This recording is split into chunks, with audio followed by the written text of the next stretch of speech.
எல்லாருக்கும் வணக்கம். பாட்டி கை பக்குவம். இன்னைக்கு நம்ம வீட்டு சமையல் பார்க்கலாங்க. இன்னைக்கு கிருத்திகை, வெஜிடேரியன் தான். வாங்க பார்க்கலாம். சுட சுட சாதங்க.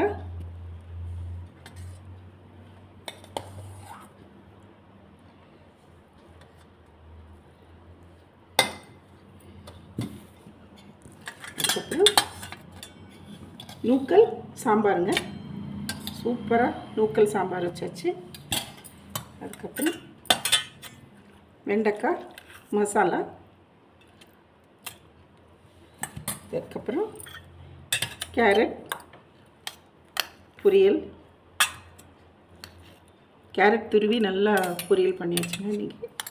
அதுக்கப்புறம் கத்திரிக்காய் முருங்கைக்காய் மசாலா. இன்றைக்கி 2 மசாலா இருக்குங்க. அதுக்கப்புறம் ஒரு கப் தயிருங்க. இன்றைக்கி நம்ம வீட்டு சாப்பாடு இதாங்க. பிடிச்சிருந்தா லைக் பண்ணுங்கள், ஷேர் பண்ணுங்கள், சப்ஸ்கிரைப் பண்ணுங்கள். வணக்கம்.